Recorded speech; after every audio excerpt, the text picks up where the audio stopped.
장기 보유자의 스마트 머니가 시장을 이끌고 비트코인의 정점 신호가 다시 올까? 비트코인 채굴 난이도가 급등, 채굴자들은 3배의 이익을 보며 웃고 있다. 상승장이 안정될까? 이더리움 내부 문제, 레이어2의 도전, 외부의 위협인 솔라나. 최근에는 영웅들의 이탈까지 무슨 일이 일어난 걸까?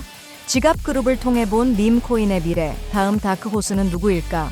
트럼프가 드디어 약속을 지키고 로스 우브리히가 자유의 몸이 되다.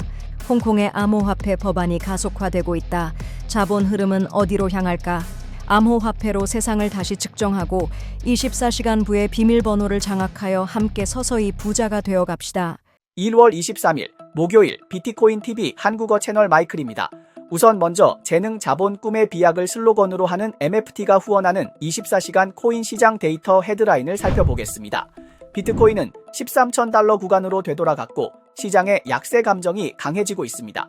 그 주요 원인으로 장기 보유자들의 매도 행동이 지목되고 있습니다. 길라스노드의 데이터에 따르면 155일 이상 보유한 장기 보유자들의 보유량은 지난해 9월 14만 비트코인에서 현재 13만 비트코인으로 줄어들었습니다. 연초의 매도는 다소 둔화되었지만 비트코인이 10만 달러를 넘은 이후 다시 매도가 발생했습니다. 역사적 데이터에 따르면 장기 보유자들의 매도 중지가 보통 강세장의 정점을 나타내며 이 패턴은 2013년, 2017년, 2021년, 2024년에 모두 나타났습니다. 현재 시장에서는 장기 보유자들이 매도를 중지하는 징후가 보이고 있습니다. 비트코인에 대한 약세 감정은 여전히 존재하지만 비트코인의 강한 상승세와 트럼프가 가져오는 불안정성이라는 호재가 향후 시장에 자신감을 불어넣고 있습니다. 1월 21일 비트코인은 98,937달러에서 반등하여 17,000달러를 넘기며 외지형 돌파를 성공적으로 확인했습니다. 향후 며칠 내에 15% 상승할 것으로 예상되며 그 후 조정 구간에 들어갈 가능성이 있습니다. 한편 미국이 현물 비트코인 ETF를 승인한 이후 매번 가격 상승은 16,000달러에서 18,000달러 범위에서 발생했습니다. 이 트렌드가 이어진다면 비트코인은 2월에 12만 2,000달러를 돌파할 가능성이 있습니다. 또한 주간 차트에서 컵앤핸들형 패턴이 형성되고 있으며 12만 2,000달러가 다음 고점으로 지지되고 있습니다. 채굴 난이도와 채굴자의 이익률은 시장 감정을 해석하는 중요한 지표입니다. 2024년 8월 이후 비트코인의 채굴 난이도는 현저하게 상승했으며 분기 증가율은 24%에 달합니다. 하지만 채굴자의 이익률은 그와 반대로 3배 증가했습니다. 길랏노드의 데이터에 따르면 현재 비트코인 한 개를 채굴하는 비용은 약 33,500달러이고 현재 시장 가격은 10만 4,000달러로 약 3배의 이익 공간을 나타냅니다.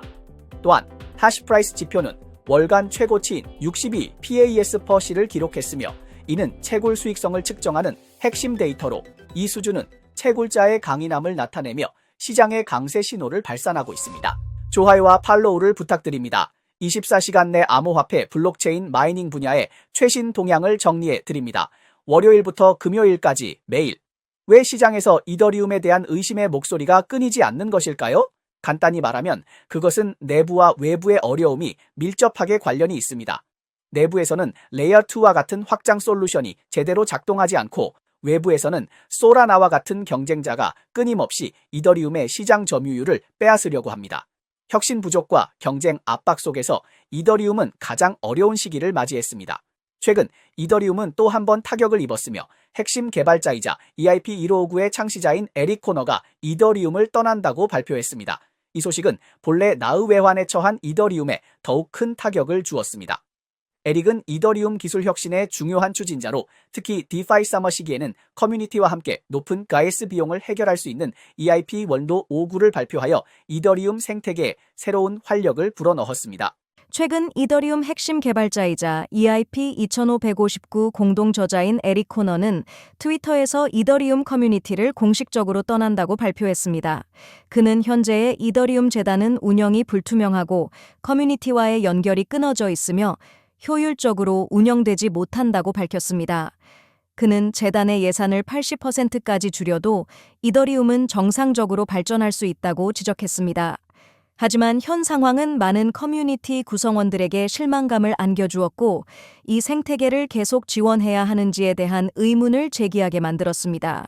The end of the day, it's this kind of fabric for what you could almost describe as being a kind of new internet infrastructure. 당시 비탈릭 부테린은 이더리움을 비트코인에 이어 유일한 네트워크 기초라고 자랑했지만 현재 그 발전 상황은 우려스럽습니다. 이번 불마켓에서 이더리움의 가격은 계속 저조하게 유지되었고 재단은 이더를 자주 매도하며 커뮤니티는 이에 불만을 표출했습니다. 압박을 받는 비탈릭 부테린은 최근 재단의 리더십 구조에 대규모 개혁을 진행할 계획을 발표하며 스테이킹을 통해 매도 문제를 해결하고 하락세를 막겠다고 밝혔습니다. 하지만 핵심 개발자인 에릭 코너의 탈퇴는 이더리움에 또 다른 큰 타격이 됩니다. 기술과 문화 발전을 이끈 핵심 인물인 그의 탈퇴는 안타까운 일이기도 하지만 커뮤니티 내에서 재단의 거버넌스와 미래 발전에 대한 심각한 분열을 반영하는 사건입니다. 매매초이는 인터넷 밈 문화에서 태어난 암호화폐로 비트코인이나 이더리움의 기술적 추진력과는 달리 모방, 유머, 그리고 소셜미디어의 영향력에 의존합니다. 기술이 핵심이 아니지만 매매초이는 독특한 문화적 배경 덕분에 빠르게 성장하며 많은 투자자와 암호화폐 애호가들의 관심을 끌었습니다. 그럼 오늘은 밈코인과 지갑그룹을 깊이 탐구하여 어떤 코인의 신념도가 가장 높은지 알아보겠습니다. 지난달 가장 좋은 성과를 보인 밈코인에는 파코인 94% 상승, AI26 81% 상승, SPX 곰고액 52% 상승가 포함됩니다. 특히 스피크스 6990은 $1,000 규모의 보유자 증가율이 전체 보유자 증가율을 초과했고 이더리움 주소에서 중위 보유량이 페페를 초과하여 369%에 달했습니다. 더 주목할 만한 점은 스피크 690의 36% 보유자가 $1,000 이상의 자산을 보유하고 있는데 다른 인기 밈코인의 평균 비율은 14.2%에 불과하다는 것입니다. 고래 지갑의 성과도 눈에 띄며 파코인과 AI6X는 30일 성장률에서 선두를 달렸고 가격은 각각 94%와 81% 상승했습니다. 데이터 해석은 여러 가지 방법이 있으며 사람마다 다른 의견을 가질 수 있습니다. 일부 사람들은 대부분의 보유자가 토큰을 팔지 않는 것을 부정적인 신호로 볼 수 있지만 제 생각에는 높은 비율의 보유가 오히려 시장의 신뢰를 나타낸다고 생각합니다. 단, 이는 이 자산들이 앞으로 반드시 우수한 성과를 보일 것이라는 의미는 아닙니다. 만약 비트코인이 향후 몇 달간 침체된다면 이 자산들의 전체 성과도 낙관적이지 않을 것입니다. 그러나 만약 비트코인의 향후 몇 달간의 동향에 대해 긍정적인 전망을 가지고 있다면 2025년에 블루칩 밈 자산에 대한 데이터 기반 투자 관점을 형성하는 것은 분명히 현명한 선택입니다.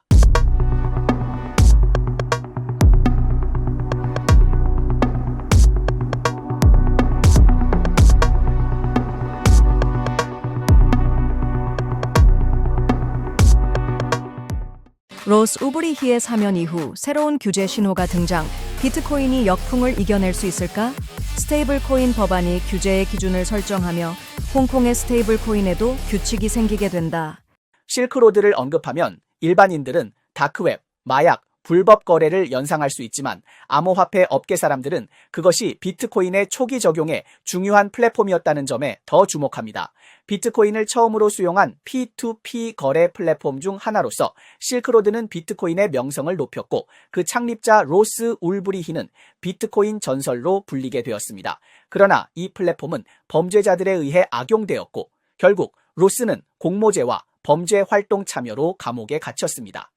그럼에도 불구하고 많은 비트코인 지지자들은 로스의 석방을 주장하며 그가 자유시장에 기여한 것에 불과하므로 종신형을 받을 이유가 없다고 주장했습니다. 오늘날 로스의 이름은 많은 사람들에게 단순한 개인의 이름을 넘어서 자유정신의 상징으로 여겨집니다. 로스 울브리히의 석방은 트럼프가 대선 기간 동안 암호화폐 커뮤니티의 한 중요한 공약 중 하나였습니다. 그는 재선되면 취임 첫날 실크로드 창립자에게 사면을 줄 것이라고 약속했습니다. And if you vote for me on day one, I will commute the sentence of Ross Ulbricht.